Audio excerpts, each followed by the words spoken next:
All right, our crappy culture.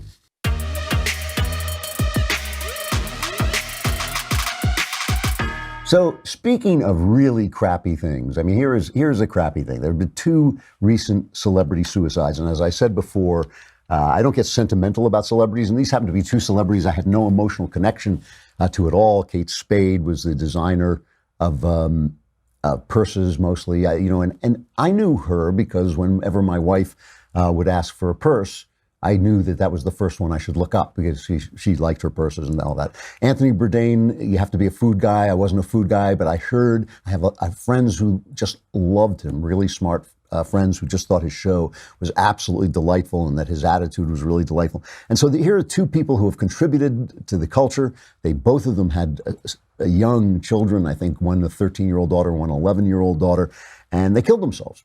And that tells you something. I mean, it's not always true that what celebrities do represents the wider culture, but in this case it does. I mean, here are two worthwhile lives. All lives are potentially worthwhile. Here are two people who thought, as suicidal people do, they thought that, people would be better off without me. That's just not true. Their children are going to suffer for this for the rest of their lives, and they're not better off without them. But the point is that it represents something that is going on, at least in American culture, where suicides have skyrocketed 25% in the years between 1999 and 2016. And that doesn't mean that it's higher than it's ever been. It has been as high before, but it does mean that something is wrong, okay? If they told me that, which is also true, when they say that depression has risen, that's also true. That may not mean anything because it may just mean, people are more comfortable reporting depression, or the definition of depression has changed, or more people just use that word when they mean they're sad. It's a very hard thing to parse whether people are actually more depressed than they used to be, but it's not hard to parse whether people are killing themselves. If the rate of suicide goes up, that tells you that something is going wrong. Now, when that happens, there's no shortage of people who want to tell you what's wrong with society. I mean, this is the thing. This is like people make their living telling you the apocalypse is coming, that the environment is going down the drain, that climate is going to be destroyed, and something is terribly wrong with our society. The God people always say we've turned away from God. The family people always say our families are falling apart. And people who don't like technology will say the internet is making us more isolated. And, the lefties are always saying, well, we need more government programs to deal with mental health issues. All of those things may be true, or may be partly true, or may have something true in them, okay? But they're awfully big ideas when you're talking about an entire culture. Because the fact is, we're in many ways, we're living in a golden age. I mean, I was sitting on a friend's balcony over the weekend, looking out over the, not over Beverly Hills, looking out over Los Angeles, and I could see a Trader Joe's like down below me. And I was thinking, I can get in my car and in 2 minutes go buy some of the finest food available in a package, bring it back up here and cook it and eat like the Pharaoh never ate, like Pharaoh never could dine the way I can dine by taking out a plastic card and spending just a couple of bucks. And it's unlikely that Trader Joe's is going to go away, leaving us in a state of famine. We're living in many ways in a golden age. But I think we can say something about this. And I say this, I want to say this as somebody, I've written about this in my memoir, The Great Good Thing. I've lived two lives, as I've said many times, at least two lives. Up until the age of 28, I was a twisted, sick, depressed human being. I was in terrible, terrible mental state. And it culminated with my seriously contemplating suicide. And I was cured by a psychiatrist. And that doesn't happen very much. This guy was a brilliant guy. I was motivated. I did not want to be an unhappy person, and I was cured of and became more and more joyful from that moment on. My life has just been, it's annoying. I mean, everybody who knows me is deeply annoyed by the level of joy that I experience in life, and especially since I found God, that also just increased that. After that, I worked for a couple of years, volunteered for a couple of years on suicide hotlines. And so I talked to people, and I think I can say that I was an effective counselor. And here's what I want to point out. So I put that forward as my credentials to talk about this. Here's what I want to point out.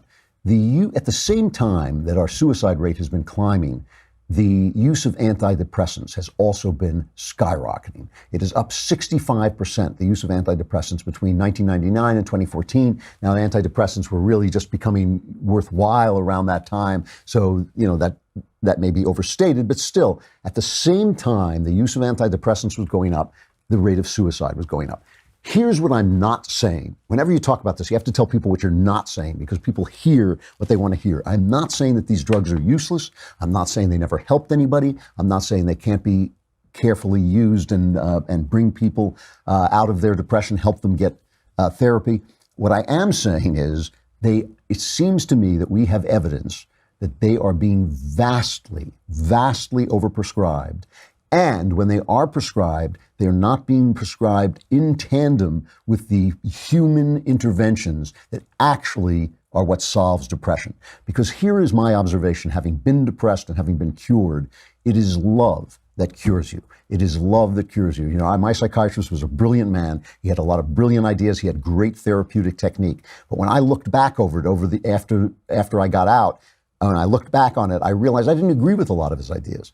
It wasn't the insights that I had. It was my love for him as a mentor, and I believe he returned that love because we were very similar kinds of people as a sympathetic soul. He was the only mentor I've ever had in my life, and it was that really saved me. Of course, the love of my wife, the love of my children, the love of friends. I think when I was talking to people on hotlines, I was acting out of love, and by that I mean Christian love, which is acting on our common a heritage in the heart of God, that we all live in the heart of God. We're all of infinite worth to God. If you act that out on your life, you're expressing love. It doesn't mean just feeling affection for somebody.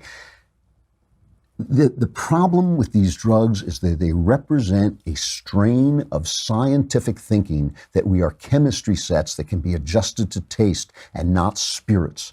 And that thinking is incorrect. It is simply wrong. We are spiritual beings. We are the people we think we are. We are the Andrew and the Joe and the Michael Knowles, that person that we live with every day who has memories and dreams and hopes and desires. We are that person. And that person can only be reached by the love of another person. When they carefully use drugs, when they carefully prescribe drugs in order to get you out of a slough so deep that you can't react to love, that can be really useful. But it's the love of people and the love of God that cures you. That does not mean, here's another thing I'm not saying, that does not mean it's anybody else's responsibility when you take your life. Only you can decide not to take your life. But it means that whether you are prescribed drugs or not, it is the love of therapists, of volunteers on hotlines, of brothers, of friends, of wives and husbands. It is that's going to save you. And do not let a doctor tell you that he just gets your prescription right, it's going to cure you. That's just not true. You have got to find links to other human beings to beat this thing. And I really do believe we can beat it. And I think that we need to just re-examine the way we use pills. All right. Tomorrow is Tuesday. Not mailbag yet, but we have a guest. Who's our guest? John Miller. John Miller. What's that? We're finally going to play. There's an interview we did a week or two ago. John is a really terrific critic talking about literature, and we will have that tomorrow. Be there then. I'm here now, and I will also be there then. I'm Andrew Klavan. This is The Andrew Klavan Show.